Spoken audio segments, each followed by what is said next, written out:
Bihar news में स्वागत है आपका दोस्तों। मैं हूं फिरदौस गनी और आप देख रहे हैं केडीवी लाइव। दोस्तों आज हो चुका है 18 मई 2025। तो आज की पूरे बिहार की टॉप न्यूज लेकर आए हैं आपके लिए। वीडियो शुरू करने से पहले आपसे रिक्वेस्ट है कि अगर आप पहली बार इस चैनल पर आए हैं तो चैनल को सब्सक्राइब करके बेल आइकन को प्रेस कर दीजिए और साथ ही साथ वीडियो को लाइक कर दीजिए, अपने दोस्तों के साथ शेयर भी कीजिए। तो चलिए चलते हैं आज की खबरों की ओर।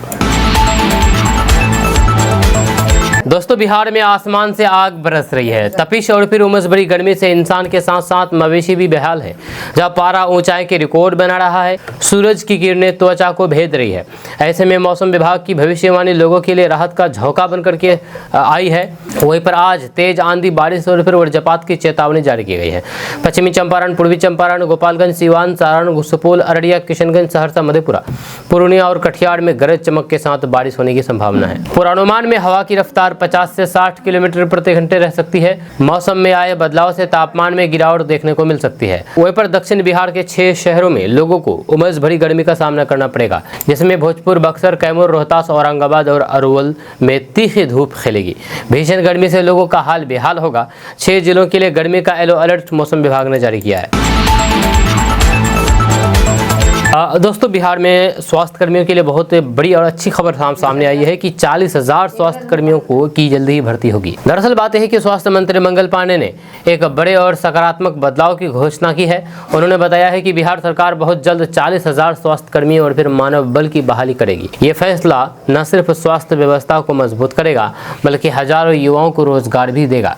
इस बहाली में doctor, nurse, technician, lab assistant, pharmacist और फिर अन्य सहायक स्टाफ शामिल होंगे। इससे स्वास्थ्य केंद्रों और फिर अस्पतालों में स्टाफ की कमी दूर होगी और मरीजों को त्वरित इलाज मिल सकेगा। इस बहाली की प्रक्रिया पारदर्शी तरीके से होगी और योग्य उम्मीदवारों को प्राथमिकता दी जाएगी। जब मंत्री के अनुसार सरकार का लक्ष्य है कि हर प्राथमिक स्वास्थ्य केंद्र, सामुदायिक स्वास्थ्य केंद्र और फिर सदर अस्पतालों में पर्याप्त मानव संसाधन हो।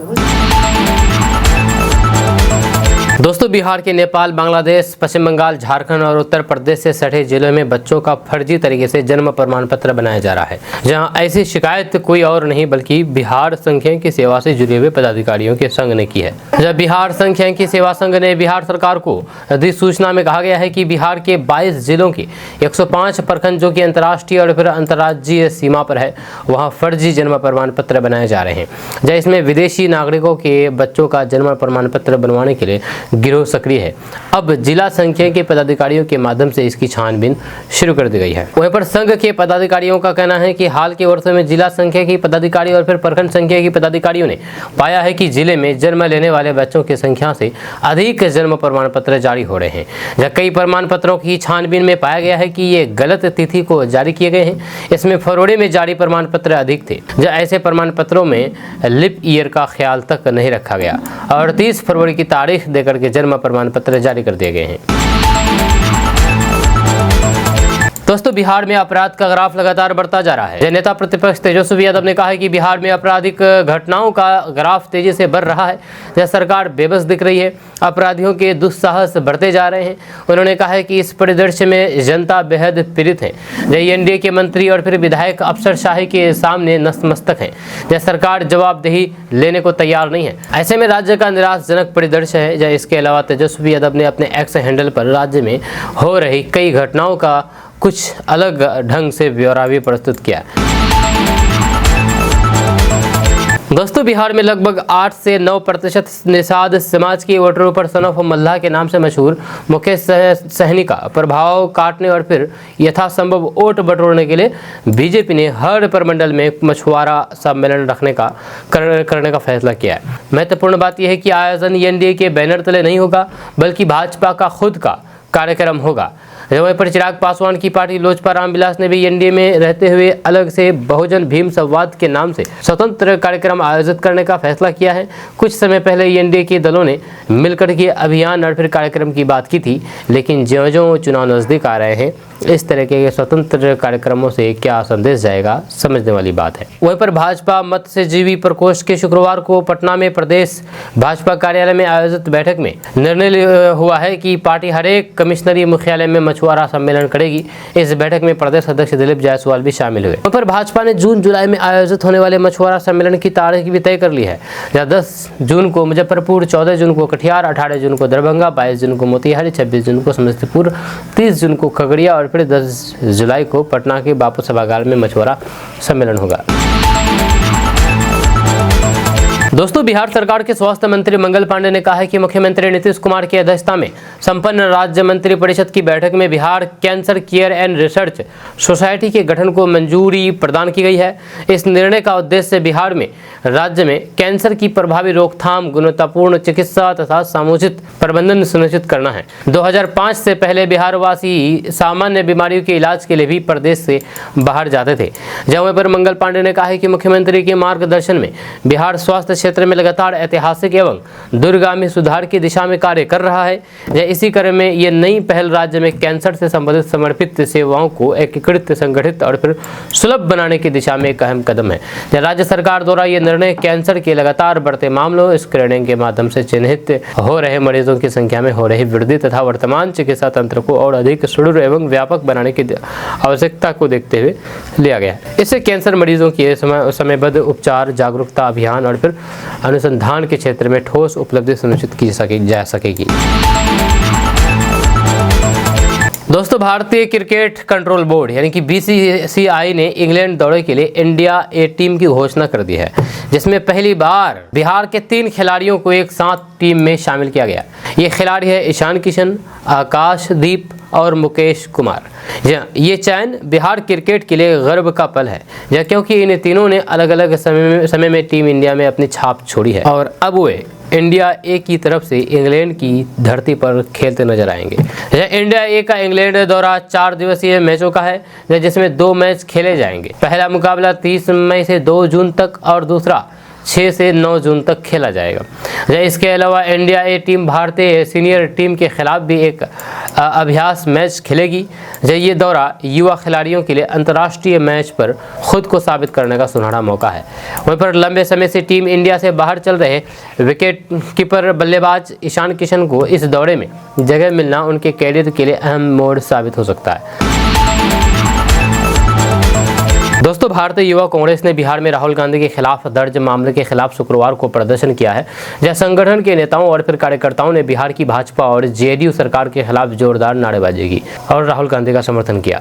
युवा कांग्रेस के अध्यक्ष उभय भानु चिब ने कहा कि राहुल गांधी सामाजिक न्याय के लिए संघर्ष कर रहे हैं और वे किसी भी झूठे मामले से प्रभावित नहीं होंगे। जब वहीं पर दिल्ली प्रदेश युवा कांग्रेस के अध्यक्ष अभय लाकरा ने कहा है कि राहुल गांधी के पीछे युवाओं की ताकत है और उन्हें कोई भी शक्ति रोक नहीं सकती है। इस प्राथमिकी का उन पर कोई भी असर नहीं पड़ेगा। दरअसल बात यह है कि बिहार के दरभंगा जिले के अंबेडकर छात्रावास में बिना अनुमति के शिक्षा न्याय संवाद कार्यक्रम आयोजित करने के आरोप में पुलिस ने बृहस्पतिवार को राहुल गांधी और फिर 100 से अधिक पार्टी कार्यकर्ताओं के खिलाफ 2 प्राथमिकी दर्ज की है। राहुल गांधी ने लोकसभा में विपक्ष के नेता के रूप में कांग्रेस के राज्यव्यापी जनसंपर्क अभियान के तहत छात्रों से बातचीत की थी। इससे पहले जिला प्रशासन ने कार्यक्रम के लिए अनुमति देने से इनकार कर दिया था और वैकल्पिक स्थल का प्रस्ताव दिया था, जिसे कांग्रेस ने अस्वीकार कर दिया है, जिससे गतिरोध उत्पन्न हुआ है। दोस्तों, भारत के चुनाव आयुक्त विवेक जोशी ने आगामी विधानसभा चुनाव की तैयारियों की समीक्षा के लिए पटना में एक उच्च स्तरीय बैठक की अध्यक्षता की। जब बैठक में बिहार के मुख्य निर्वाचन पदाधिकारी विनोद सिंह गुंजियाल, राज्य पुलिस के नोडल पदाधिकारी कुंदन कृष्ण, पटना के जिलाधिकारी एवं जिला निर्वाचन पदाधिकारी चंद्रशेखर सिंह, पटना के वरिष्ठ पुलिस अधीक्षक आकाश कुमार सहित अन्य वरिष्ठ अधिकारी उपस्थित रहे। जब बैठक के दौरान विशेष रूप से पटना जिले के लिए चुनावी तैयारियों, कानून व्यवस्था के उपायों और फिर मतदान बुनियादी ढांचों पर विस्तृत प्रस्तुति दी गई है। वहीं पर डॉक्टर जोशी ने मतदाताओं की अधिकतम भागीदारी के साथ स्वतंत्र, निष्पक्ष, समावेशी और शांतिपूर्ण चुनाव कराने के महत्व पर बल दिया है। बैठक में अधिकारियों ने आदर्श आचार संहिता अनुपालन, मतदाता सूची का विशेष संक्षिप्त पुनरीक्षण, व्यवस्थित मतदाता शिक्षा और फिर चुनावी भागीदारी, कानून व्यवस्था की स्थिति, मतदान स्टाफ प्रबंधन और भी कई सारे तंत्र की जानकारी दी है। दोस्तों, भारत पाकिस्तान तनाव के बीच भोजपुर जिले में आपत्तिजनक वीडियो पोस्ट किए जाने का बड़ा मामला सामने आया है। जब फेसबुक से देश विरोधी एडिट एवं AI वीडियो प्रसारित होने के बाद पुलिस ने त्वरित कार्रवाई करके आरोपी को गिरफ्तार कर लिया है। पकड़ा गया आरोपी मोहम्मद अशफाक टाउन थाना क्षेत्र के चौधरीयाना मोहल्ला का निवासी है। पेशे से शहर के करमनटोला रोड में इलेक्ट्रॉनिक की दुकान चलाता है। यह इसे लेकर के नवादा थानाध्यक्ष विपिन बिहारी के बयान पर प्राथमिकी की गई है। पक्षधरता यानी कि समर्थन दिखाने की कोशिश की गई थी, जब पुलिस ने साक्ष्य के तौर पर वीडियो एवं मोबाइल दोनों जब्त कर लिया है। प्राथमिकी में सामाजिक सद्भाव बिगाड़ने की कोशिश किए जाने से संबंधित आरोप लगाए गए हैं। वहाँ पर इधर सदर SSP परिचय कुमार ने पुष्टि करते हुए बताया है कि पकड़े गए शख्स से पूछताछ चल रही है। दूसरी ओर पुलिस के अनुसार जम्मू कश्मीर के पहलगाम में निर्दोष पर्यटकों की जान लेने एवं भारतीय सेना की ऑपरेशन सिंदूर की सफलता के बाद एडिट एवं AI दो तरह का वीडियो कहीं पर जनरेट करके बनाया गया था, जिसके बाद पकड़े गए शख्स ने 15 मई को अपने फेसबुक ID से विवादित वीडियो प्रसारित किया था, यानी कि शेयर किया था।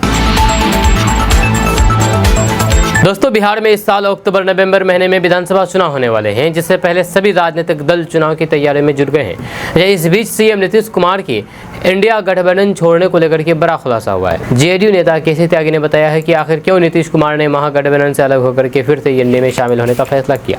वहीं पर JDU नेता KC त्यागी ने कहा है कि JDU और नीतीश कुमार के इंडिया गठबंधन से बाहर आने का सबसे बड़ा कारण कांग्रेस का जातिगत जनगणना पर आंतरिक टकराव है और ममता बनर्जी समेत इंडिया गठबंधन के कई दलों द्वारा जाति आधारित जनगणना का विरोध करना भी शामिल है। दोस्तों, कुछ समय पहले एक गाना आया था और वह गाना काफ़ी ज़्यादा वायरल हुआ था। गाना का बोल था कि राम आएंगे। इस गाने को गाकर के मशहूर हुई स्वाति मिश्रा के पिता ने भाजपा का दामन थाम लिया है। जी हाँ, बिहार प्रदेश अध्यक्ष डॉक्टर दिलीप कुमार जायसवाल और मंत्री मंगल पांडे ने स्वाति मिश्रा के पिता को बीजेपी की सदस्यता ग्रहण करवाया है। वहीं पर इस दौरान स्वाति मिश्रा ने कहा कि वे बीजेपी के लिए प्रचार प्रसार करेंगी और विधानसभा चुनाव में जहां भी बीजेपी उन्हें प्रचार प्रसार के लिए भेजेंगी वे जाएंगी। दोस्तों, बिहार वासियों को जल्द ही एक और एक्सप्रेस वे की सौगात मिलने वाली है। आमस दरभंगा एक्सप्रेस वे पर जल्द ही गाड़ियां सरपट दौड़नी शुरू हो जाएगी। इस एक्सप्रेस वे को कई मायनों में बेहद ही खास माना जा रहा है। उत्तर बिहार को दक्षिण बिहार से जोड़ने वाला ये एक्सप्रेस वे 179 किलोमीटर लंबा होगा। इसके साथ ही कुल 7 जिले इससे जुड़ेंगे और 19 शहरों को आमस दरभंगा एक्सप्रेस वे से जोड़ा जाएगा। आपको बता दूं कि इस एक्सप्रेस वे से रोजगार के साथ साथ व्यापार को भी बढ़ावा मिलेगा। तो वहीं खबर की माने तो आमस दरभंगा एक्सप्रेस वे का निर्माण कार्य इसी साल यानी कि 2025 में आखिरी में ही पूरा कर लिया जाएगा। जिन जिलों से ये जुड़ेगा उनमें दरभंगा, गया, औरंगाबाद और पटना समेत अन्य 3 जिले शामिल है। यह जानकारी के मुताबिक एक्सप्रेस वे के बन जाने से लोगों के 4 घंटे की बचत होगी। खबर की माने तो ये एक्सप्रेस वे गया जिले की आमस से शुरू होकर के दरभंगा जिले के बेला नवादा तक जाएगा। वहीं पर इस एक्सप्रेस वे के निर्माण से उत्तर और दक्षिण बिहार के बीच संपर्क तो बेहतर होगा ही, इसके साथ साथ व्यापार और रोजगार को भी बढ़ावा मिलेगा। दोस्तों, बिहार विधानसभा चुनाव को लेकर के चुनावी आयोग की तैयारियों के साथ ही राजनीतिक दलों की सक्रियता भी बिहार में तेजी से बढ़ रही है। जहां सत्ता पक्ष एवं विपक्ष के साथ ही तीसरा कोण बनाने को लेकर के कई नए नवेले दल दम ठोक रहे हैं। इस बीच प्रधानमंत्री नरेंद्र मोदी का भी 4 महीने के अंदर तीसरी बार 29 मई को 2 दिवसीय दौरे पर बिहार आने का कार्यक्रम निर्धारित हो गया है। तो यह मोदी यानी कि प्रधानमंत्री नरेंद्र मोदी 29 की शाम पटना पहुंचेंगे और लोकनायक जयप्रकाश नारायण हवाई अड्डे के नए टर्मिनल भवन का लोकार्पण करेंगे। उसके बाद अगले दिन 30 मई को रोहतास जिले के विक्रमगंज में जनसभा को संबोधित करेंगे। इससे पहले कई योजनाओं का PM मोदी के हाथों उद्घाटन एवं शिलान्यास प्रस्तावित है। जब प्रधानमंत्री इससे पहले बीते साल लोकसभा चुनाव के दौरान पटना में रोड शो के बाद राजभवन में रात्रि विश्राम किए थे, जब मोदी की 2 दिवसीय यात्रा की भाजपा प्रदेश अध्यक्ष दिलीप जायसवाल ने पुष्टि की है। जब आपको बता दें कि मोदी 4 महीने के अंदर तीसरी बार बिहार आएंगे। जब इससे पहले 24 फरवरी को भागलपुर एवं 24 अप्रैल को मिथिलांचल की यात्रा पर मधुबनी आए थे। भागलपुर की यात्रा के दौरान प्रधानमंत्री किसान सम्मान निधि योजना की 19 किस्त की राशि DBT के माध्यम से देश के किसानों के खाते में भेजी थी। दोस्तों, पटना के एक बड़े अस्पताल में नर्स के साथ छेड़छाड़ी का मामला सामने आया है। जी आपको बता दूं कि एनएमसीएच में पदस्थापित नर्स ने अस्पताल के ही हेल्थ मैनेजर पर छेड़खानी का आरोप लगाया है। वहीं पर मामले में हेल्थ मैनेजर ने इसे पूरी तरीके से गलत बताते हुए कहा कि परिसर में लगे सीसीटीवी कैमरे के फुटेज की जांच की जा सकती है। इधर मामले को तुल पकड़ता देख करके अस्पताल अधीक्षक ने 3 सदस्यीय जाँच कमेटी गठित की है। दरअसल अस्पताल की एक नर्स ने शिशु रोग विभाग के हेल्थ मैनेजर प्रणब कुमार पर छेड़खानी करने का आरोप लगाया है। मामले को लेकर के नर्स ने अस्पताल अधीक्षक डॉक्टर रशीम प्रसाद से शिकायत की है। इसके बाद अधीक्षिका ने मामले की जांच के लिए 3 सदस्यीय कमेटी को जिम्मेदारी सौंप दी है। यह अधीक्षिका ने बताया है कि ये कमेटी साल 2018 में विभाग द्वारा गठित की गई थी। यह टीम में 3 अलग-अलग विभागों के प्रमुख शामिल है। यह कमेटी अपनी जांच रिपोर्ट बंद करके लिफाफे में स्वास्थ्य विभाग के उच्च अधिकारियों को भेजेगी। इस रिपोर्ट के आधार पर विभाग आगे की कार्रवाई करेगी। वहीं पर अस्पताल के शिशु रोग विभाग में पदस्थापित हेल्थ मैनेजर प्रणब कुमार ने घटना को पूरी तरीके से बेबुनियाद बताते हुए बदनाम करने की साजिश बताया है। उन्होंने बताया है कि अस्पताल परिसर में चारों तरफ सीसीटीवी कैमरे लगा है। विभाग जैसे भी चाहे उसकी जांच कर सकता है। दोस्तों बिहार में भीषण गर्मी और फिर लू के चलते सरकारी स्कूलों में पढ़ने वाले बच्चों को अब जल्द ही राहत मिलने वाली है। जहां बिहार सरकार ने प्राथमिक विद्यालय में गर्मी की छुट्टी की घोषणा कर दी है। बिहार के सरकारी प्राथमिक स्कूलों में 2 जून से 21 जून 2025 तक ग्रीष्मावकाश घोषित किया गया है। गर्मी की छुट्टियों के दौरान कक्षा 5वीं और फिर 6वीं के उन विद्यार्थियों के लिए विशेष गणित समर कैंप चलाया जाएगा जिन्हें गणित विषय में अतिरिक्त सहयोग की आवश्यकता है। इस समर कैंप का उद्देश्य बच्चों की गणितीय समझ और फिर दक्षता को बढ़ाना है। वहीं पर समर कैंप का संचालन प्रथम संस्था के सहयोग से किया जाएगा। ये कैंप गांव और फिर टोलों में आयोजित किए जाएंगे ताकि अधिक से अधिक बच्चों को इसका लाभ मिल सके। जब प्रत्येक कैंप में 10 से 15 छात्रों को शामिल किया जाएगा। वहीं पर समर कैंप में बच्चों को पढ़ाने की जिम्मेदारी इंजीनियरिंग कॉलेजों, पॉलिटेक्निक संस्थानों, एनसीसी कैडेट, शिक्षा सेवकों, बिहार कौशल विकास मिशन से जुड़े हुए कुशल युवा प्रशिक्षु, डाइट, नेहरू युवा केंद्र के सदस्य और भी कई सारे लोग शामिल होंगे। दोस्तों बिहार के बच्चों में टाइप 2 डायबिटीज तेजी से बढ़ रहा है। जहां इसे रोकने के लिए स्कूलों में शुगर बोर्ड बनेगा। राष्ट्रीय बाल अधिकार संरक्षण आयोग के निर्देश पर सीबीएसई ने ये पहल की है। सभी स्कूल अपने यहाँ पर शुगर बोर्ड बनाएंगे जहां इसके माध्यम से बच्चों को चीनी खाने के खतरे के बारे में बताएंगे। स्थिति ये है कि 4 से 11 साल के बच्चे 13%, तो फिर 11 से ऊपर वाले के बच्चे 15% अधिक कैलोरी ले रहे हैं। आयोग के सर्वे में ये भी सामने आया है कि चीनी का अधिक सेवन स्कूली बच्चे कर रहे हैं और यही वजह है टाइप 2 डायबिटीज उनमें तेजी से बढ़ रहा है। इसके पीछे एक बड़ी वजह यह भी है कि स्कूलों के आसपास मीठे स्नैक्स और फिर नुकसानदेह पेय पदार्थ धड़ल्ले से बिक रहे हैं और बच्चे उनका सेवन बेरोक टोक कर रहे हैं। सीबीएसई ने सभी स्कूलों को निर्देश दिया है कि आयोग के प्रावधान के मुताबिक बच्चों को सही खान पान से जोड़ना और फिर गलत खान पान से दूर रखना भी स्कूल की जवाबदेही है। ऐसा नहीं करने पर कार्रवाई की जाएगी। दोस्तों राजद सुप्रीमो लालू प्रसाद यादव एक बार फिर से मुश्किल में घिर गए हैं। या उनके ऊपर अब कुर्की जब्ती की तलवार लटक रही है। बाकायदा इसे लेकर के कोर्ट ने आदेश भी जारी कर दिए हैं, जिसके बाद लालू प्रसाद यादव के यहाँ कुर्की की प्रक्रिया शुरू हो सकती है। लालू प्रसाद यादव के खिलाफ कोर्ट का यह आदेश सीवान से जारी हुआ है। करीब 15 साल पुराने मामले में सीवान कोर्ट ने ये आदेश जारी किया है, जिसके तहत राजद के अध्यक्ष लालू प्रसाद यादव आचार संहिता का उल्लंघन का मामला दर्ज हुआ है। लालू प्रसाद यादव से जुड़ा ये मामला 2011 का है, जब विधानसभा निर्वाचन क्षेत्र संख्या 109 महाराजगंज से के राजद प्रत्याशी परमेश्वर सिंह के समर्थन में तत्कालीन रेल मंत्री एवं राजद के अध्यक्ष लालू प्रसाद यादव आचार संहिता का उल्लंघन करके भाषण दिए थे। जिस स्थल पर उन्होंने भाषण दिया था वहां पर पूर्व से धारा 144 लगी हुई थी और ध्वनि विस्तारक यंत्र का प्रयोग करना वर्जित था, किंतु लालू प्रसाद यादव ने ध्वनि विस्तारक यंत्र का प्रयोग करते हुए भाषण दिया। इसे लेकर के उनके विरुद्ध आचार संहिता उल्लंघन का मामला दर्ज हुआ था। इसी मामले में उनकी लगातार अनुपस्थिति को देखते हुए एसीजेएम प्रथम सीवान की अदालत ने कुर्की जब्ती की प्रक्रिया जारी करने का आदेश पारित कर दिया है। दोस्तों बिहार में इसी साल के आखिर में विधानसभा चुनाव होने वाले हैं। सारे राजनीतिक दल अपने अपने गुनागणित में लगे हुए हैं। जय नेता प्रतिपक्ष तेजस्वी यादव और उनकी पार्टी पूरी तरीके से अपनी रणनीति को बनाने में लगी हुई है। लेकिन एक बड़ा सवाल ये भी है कि क्या विधानसभा चुनाव से पहले राजद को नया प्रदेश अध्यक्ष मिलेगा या फिर जगदानंद सिंह ही राजद की कमान को संभालेंगे। इस साल जनवरी माह में राष्ट्रीय जनता दल यानी कि आरजेडी की तरफ से सभी अहम संगठनात्मक चुनाव के कार्यक्रमों के शेड्यूल को जारी कर दिया गया था, जिसके अनुसार आगामी 4 जुलाई को पार्टी के राष्ट्रीय अध्यक्ष राष्ट्रीय अधिवेशन के मसौदे और फिर प्रस्ताव पर विचार करने के लिए राष्ट्रीय कार्यकारिणी की बैठक तय की गई थी।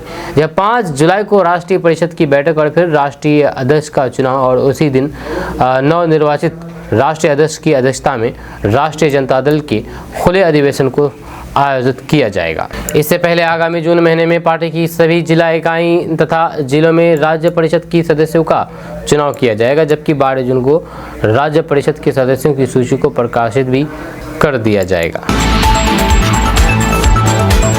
दोस्तों, बिहार के सभी पंचायत सचिवों को बड़ा अधिकार मिला है। जी हां, आपको बता दूं कि बिहार कैबिनेट ने पंचायत सचिवों को बड़ा अधिकार दिया है। कल हुई मंत्रिपरिषद की बैठक में पंचायत सचिव को जन्म मृत्यु प्रमाण पत्र जारी करने का अधिकार दे दिया है। उन्हें रजिस्ट्रार बनाया गया है। जब पंचायत सचिव संबंधित ग्राम पंचायत क्षेत्र के लिए रजिस्ट्रार यानी कि जन्म और मृत्यु होंगे। अब जन्म और मृत्यु से संबंधित आवेदनों का निष्पादन ग्राम पंचायत स्तर पर ही होगी।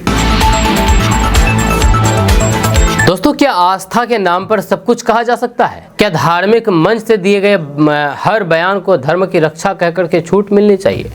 और सबसे अहम कि क्या किसी को सिर्फ इसलिए देशद्रोही कह देना जायज है क्योंकि वह महाकुंभ नहीं गया? इन सवालों के केंद्र में है बागेश्वर धाम के पीठाधीश्वर पंडित धीरेन्द्र कृष्ण शास्त्री, जिन्हें अब अदालत में अपने बयान का जवाब देना होगा। जब मध्य प्रदेश के शहडोल जिला न्यायालय ने बागेश्वर धाम के पीठाधीश्वर और विवादों के पर्याय पंडित धीरेन्द्र कृष्ण शास्त्री को नोटिस जारी करके सनसनी मचा दी है। दरअसल बात यह है कि मामला जुड़ा है 27 जनवरी 2025 को दिए गए उस बयान से, जब पंडित धीरेन्द्र कृष्ण शास्त्री ने एक धर्म सभा में कहा था कि महाकुंभ में हर व्यक्ति को आना चाहिए, जो नहीं आएगा वह पछताएगा और देशद्रोही कहलाएगा। इस एक वाक्य ने धर्म, राष्ट्र और संविधान के बीच बहस छेड़ दी है। इस बयान को लेकर के शहडोल के वरिष्ठ अधिवक्ता संदीप कुमार तिवारी ने सबसे पहले 4 फरवरी को पुलिस में शिकायत दर्ज कराई। जब पुलिस ने कार्रवाई नहीं की तो फिर उन्होंने 3 मार्च 2025 को न्यायालय की शरण ली और मुख्य न्यायिक मजिस्ट्रेट के समक्ष परिवाद दायर किया। परिवाद दायर करने वाले का कहना है कि क्या एक सैनिक, डॉक्टर, पुलिसकर्मी या फिर कोई अन्य नागरिक जो अपने कर्तव्य में व्यस्त हैं और कुंभ में नहीं जा सका, उसे देशद्रोही कहा जा सकता है? जब तिवारी का कहना है कि संविधान हमें धर्मनिरपेक्षता की गारंटी देता है, ऐसे में धार्मिक आयोजनों को देशभक्ति की कसौटी पर परखना संविधान की मूल भावना के खिलाफ है। आपको बता दूं कि पंडित धीरेन्द्र कृष्ण शास्त्री विवादों से अछूता नहीं रहे हैं। इसी साल उनके एक अन्य बयान ने भी काफी चर्चा बटोरी थी, जिसमें उन्होंने कहा था कि लव जिहाद का मूल कारण यह है कि हम अपनी बेटियों को सही संस्कार नहीं दे पा रहे हैं। जब बेटियों को अंग्रेजी पढ़ाओ, लेकिन इतना आत्मबल और पर संस्कार दो कि वे किसी गलत विचारधारा में ना उलझे। उन्होंने हिंदू समाज से अपील की है कि अपने बच्चों को इतना कट्टर बनाओ कि वे किसी दूसरे मजहब के चक्कर में ना पड़े। इस बयान को लेकर के कई सामाजिक संगठनों और फिर बुद्धिजीवियों ने तीखी प्रतिक्रिया दी। इसे धार्मिक ध्रुवीकरण और फिर सांप्रदायिक विभाजन को हवा देने वाला बताया। दोस्तों, जातिगत जनगणना की मांग विपक्षी दल लंबे समय से कर रहे थे। ऐसे में अब केंद्र सरकार ने भी जातिगत जनगणना कराने का फैसला ले लिया है। इस जातिगत जनगणना को आगामी जनगणना के साथ ही कराया जाएगा। जातीय जनगणना के ऐलान होते ही राजनीतिक दलों के बीच इसे लेकर के क्रेडिट वार शुरू हो गया है। एक और जहां पर विपक्ष इस फैसले को अपनी जीत बता रहा है, तो सत्तापक्ष इसे मोदी सरकार की दूरदर्शिता कह रहे हैं। इन सब के बीच सी वोटर ने एक सर्वे किया है, जिसमें लोगों से इस विषय पर अलग अलग सवाल पूछे गए और इस सर्वे में भाग लिए लोगों ने बताया है कि जातीय जनगणना का असली हीरो कौन है। सी वोटर सर्वे ने जब लोगों से पूछा कि क्या वे जातिगत जनगणना का समर्थन करते हैं, तो इस पर 74% लोगों ने हाँ में जवाब दिया था, जबकि इस सर्वे में भाग लिए केवल 13% लोगों ने इसका विरोध किया। इससे साफ पता चलता है कि जातिगत जनगणना को ज्यादातर सपोर्ट करते हैं। जब इस सर्वे में लोगों से पूछा गया है कि क्या वे अपनी जाति बताने को तैयार हैं, तो 63% लोगों ने हाँ में जवाब दिया, जबकि सिर्फ 6% लोगों ने ही अपनी जाति बताने से मना कर दिया। इस सर्वे में 18% लोगों का कहना था कि वे अपनी जाति तभी बताएंगे जब इसकी जरूरत पड़ेगी। वहीं पर सी वोटर के इस नए सर्वे के दौरान ये भी सवाल पूछा गया है कि जातिगत जनगणना से किसे फायदा होगा। तो इस सवाल पर 16% लोगों ने कहा है कि इसे अनुसूचित जाति यानी कि एससी को सबसे अधिक फायदा होने वाला है। 8% लोगों का मानना है कि इससे एसटी को फायदा होगा। जब वहीं पर 14% लोगों ने अन्य पिछड़ा वर्ग यानी कि ओबीसी को लाभार्थी बताया, जबकि इस सर्वे में हिस्सा लिए 12% लोगों का मानना था कि आर्थिक रूप से कमजोर वर्ग यानी कि ईडब्ल्यूएस को फायदा होगा। कुल मिलाकर के सी वोटर के इस सर्वे में हिस्सा लिए 36% लोगों का मानना है कि जातिगत जनगणना से सभी समुदाय को लाभ मिलेगा। वहीं पर जातिगत जनगणना का क्रेडिट किसे मिलना चाहिए, इस सवाल का जवाब देते हुए सर्वेक्षण में 43% लोगों ने इस पहल का श्रेय मौजूदा मोदी सरकार को दिया है। वहीं पर 33% लोगों का मानना था कि जातिगत जनगणना के असली नायक राहुल गांधी है। आपका इसके बारे में क्या कहना है कि जातिगत जनगणना का असली नायक कौन है, किसको श्रेय देना चाहिए, किसको क्रेडिट जाता है इसका? दोस्तों, बिहार में डॉक्टर की पत्नी को लेकर के 60 साल का वकील भाग गया है। जो आपको बता दूं कि बिहार के पूर्णिया जिला में एक 60 वर्षीय वकील डॉक्टर की 50 वर्षीय पत्नी को लेकर के फरार हो गया। मामला केहाट थाना क्षेत्र का है। डॉक्टर पति की लिखित शिकायत के बाद पुलिस सक्रिय हुई और दोनों को बरामद कर लिया। बताया गया है कि वकील और डॉक्टर की पत्नी का कई साल से एक दूसरे से प्रेम प्रसंग चल रहा था। दोनों बीते 11 मई को एक साथ भाग गए। आरोपी वकील सहरसा जिले का रहने वाला है। पीड़ित डॉक्टर ने बताया है कि उसकी पत्नी बीते 11 मई को बगैर किसी को बताए दिन में घर से बैग और पर्स लेकर के निकली थी। रात तक जब घर वापस नहीं आई तो फिर वे अपने स्तर से काफ़ी खोजबीन किए, लेकिन वे नहीं मिली। इसके बाद उनके द्वारा पत्नी के गायब होने को लेकर के केहाट थाना में आवेदन दिया गया। आवेदन मिलने के बाद केहाट थानाध्यक्ष ने मामला दर्ज किया और फिर जांच पड़ताल में पुलिस जुट गई। जांच पड़ताल के दौरान वकील और फिर डॉक्टर की पत्नी को सहरसा जिला से बरामद कर लिया गया है। वकील ने बताया है कि डॉक्टर की पत्नी से उसका बचपन से ही प्रेम प्रसंग चल रहा है। जब परिजनों ने हमसे शादी नहीं करा करके डॉक्टर से उसकी शादी करवा दी। इसके बाद भी हम दोनों का प्रेम प्रसंग चलता रहा। यह दोनों एक दूसरे से चोरी छिपे मिलते रहे। इस संदर्भ में केहाट थानाध्यक्ष उदय कुमार ने बताया है कि अपहरणकर्ता समेत डॉक्टर की पत्नी को सहरसा से बरामद कर लिया है। आरोपी को गिरफ्तार किया गया है। न्यायालय में महिला का 183 और 184 का बयान कराया जाएगा। दोस्तों, मध्य प्रदेश सरकार के मंत्री विजय शाह राजनीतिक गलियारों में तो घिरे ही हैं, जो कानूनी पचड़े में भी फंस गए हैं। वहीं पर कर्नल सोफिया कुरैशी को लेकर के बयान पर हाईकोर्ट के निर्देश के बाद मुकदमा दर्ज हो चुका है। जहां सुप्रीम कोर्ट ने फटकार लगाते हुए कह दिया है कि मंत्री होकर के ऐसी भाषा विपक्षी कांग्रेसी पार्टी इस्तीफे की मांग को लेकर के राज्यपाल के पास पहुंच चुकी है। वहीं पर पाकिस्तानी मीडिया उनके बयान का इस्तेमाल दुनिया में ये प्रोपेगेंडा फैलाने के लिए कह रहा है कि भारत में अल्पसंख्यकों को मुख्य धारा से दूर ढकेला जा रहा है। यह चौतरफा घिरे जनजातीय मामलों से संबंधित विभाग के मंत्री कुंवर विजय शाह ने विवाद बढ़ने के बाद बीजेपी के मध्य प्रदेश अध्यक्ष वीडी शर्मा से मुलाकात के बाद माफी भी मांग ली है, लेकिन हंसते हुए उनके लिए कहीं राहत है तो यह है कि बीजेपी और मध्य प्रदेश सरकार उनके पीछे खड़ी नजर आ रही है। इस सवाल का जवाब आपको 4 पॉइंट में देंगे। दरअसल बात यह है कि कुंवर विजय शाह लगातार 8 बार के विधायक हैं। आदिवासी समाज से आने वाले विजय शाह अनुसूचित जनजाति के लिए आरक्षित हरसूद सीट से 2018 में भी चुन करके पहुंचे थे। जब एसटी सीटों पर बीजेपी का प्रदर्शन उतना अच्छा नहीं रहा था तो खंडवा के जंगली इलाकों में सत्ता के गलियारों में मंत्री पद तक पहुंचे विजय शाह सूबे में बीजेपी के सत्ता में आने के भी पहले विधायक थे। जब आदिवासी समाज के बीच बीजेपी की सियासी जमीन मजबूत करने के लिए भी शाह को क्रेडिट दिया जाता है। वहीं पर मध्य प्रदेश के कुल मतदाताओं में से करीब 22% भागीदारी आदिवासी समाज की है। यह आदिवासी समाज के लिए आरक्षित सीटों की बात करें तो फिर 47 सीटें एसटी आरक्षित है। 230 सदस्यों वाली मध्य प्रदेश विधानसभा की करीब 90 सीटें ऐसी है जहां पर जीत हार तय करने में आदिवासी मतदाता निर्णायक भूमिका निभाते हैं। वहीं पर तीसरे नंबर पर बात करते हो कुंवर विजय शाह के बयान से बीजेपी नेतृत्व नाराज है। मुख्यमंत्री मोहन यादव से लेकर के प्रदेश अध्यक्ष वीडी शर्मा तक उन्हें तलब कर चुके हैं।